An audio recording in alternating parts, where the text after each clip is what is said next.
बेहतरीन क्वाड्रिलेटरल का theorem first हम लोग डिस्कस करेंगे इस वीडियो में।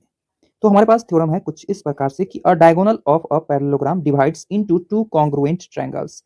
मतलब हमें यह बोला जा रहा है कि अगर एक पैरेललोग्राम है जिसका नाम हम लोग मान लेते हैं ए बी सी और डी, तो ए बी सी डी एक पैरेललोग्राम है, तो इस पैरेललोग्राम का जो डायगोनल है उसे दो कॉन्ग्रुएंट ट्रायंगल में डिवाइड करता है। यानी यह ट्रायंगल का जो एरिया है इस ट्रायंगल के एरिया के बिल्कुल इक्वल है और साथ ही साथ इसके सभी साइड आपस में बराबर है। यही बात हमें प्रूव करके देना है कि दोनों ट्रायंगल आपस में कॉन्ग्रुएंट है। तो चलिए इसका सॉल्यूशन हम कैसे करेंगे।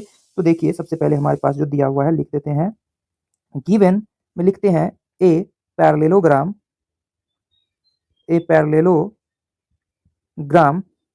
ए B C D parallelogram with A C as, A C क्या है इसका डायगोनल है, A C as its diagonal. हमने यह बात लिखा।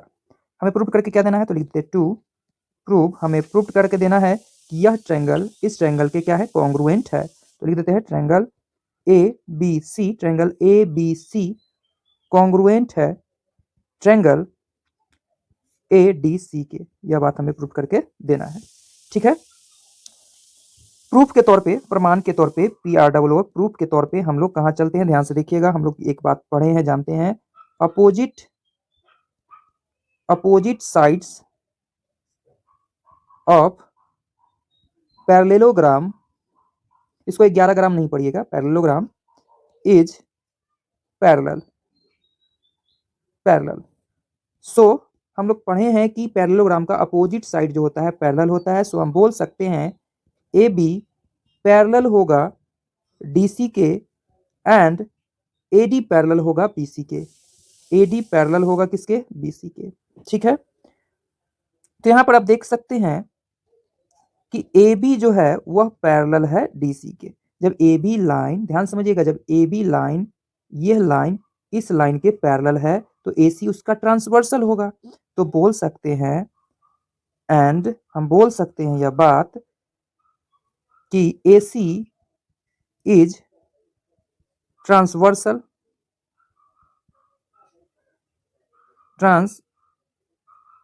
होगा।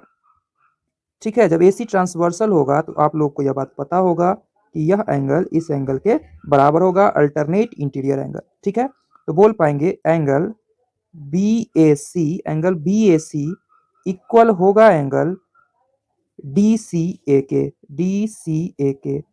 यह बात हम लिखेंगे कहां से, अल्टरनेट एंगल्स है यह, अल्टरनेट एंगल्स, इसे मान लेते इक्वेशन फर्स्ट। क्लियर होगा। एंड दूसरा बात ये भी आप देख सकते हैं कि AD जो है वह भी, देखिएगा इस फिगर में, AD भी BC के पैरेलल है।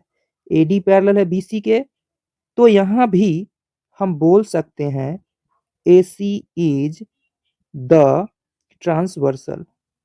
तो यहां भी आप यहां पर द ऐड कर दीजिए। ठीक है, AC इज द ट्रांसवर्सल। सो यहां भी अल्टरनेट एंगल इक्वल होंगे, यानी एंगल DAC इक्वल होगा एंगल किसके, ACB के या BCA के। तो बोल सकते हैं एंगल BCA इक्वल होगा एंगल DAC के। यह भी किससे, तो अल्टरनेट एंगल्स है, अल्टरनेट एंगल्स है, इक्वेशन मान लेते हैं सेकेंड। क्लियर है। अब हम लोग दोनों ट्रायंगल में चलेंगे।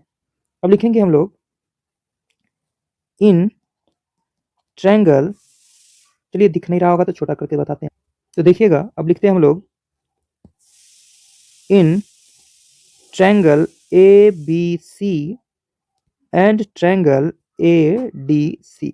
ये दोनों ट्रायंगल में हम लोग क्या देख पा रहे हैं, एंगल BAC इक्वल होगा एंगल, इक्वेशन फर्स्ट है, BAC बराबर है एंगल DCA के। यह बात हम लिख देते हैं फ्रॉम इक्वेशन फर्स्ट। क्लियर होगा। जबकि AC लाइन जो है दोनों ट्रायंगल में कॉमन है, तो लिखेंगे AC बराबर, AC क्या है, कॉमन है। दूसरा बात, यहां इक्वेशन सेकेंड में आपने देखा था कि BCA एंगल बी सी ए इक्वल है एंगल डी ए सी के। यह बात कहाँ से लाया? From equation second. ठीक है, तो यहाँ पर रूल आप लोग को ये लिखना नहीं है, बस समझाने के लिए लिख रहे हैं। ये साइड है, सॉरी ये एंगल है, ये साइड है और ये एंगल है। ए एस ए रूल लग रहा है, तो हम बोल पाएंगे so triangle A B C congruent होगा ट्रायंगल ए डी सी के। किस रूल से? तो A S A congruency rule से। इस प्रकार यह बात हो जाता है प्रूव्ड। आई होप कि आप लोग को वीडियो पसंद है और उसका सोल्यूशन भी समझ में आया होगा।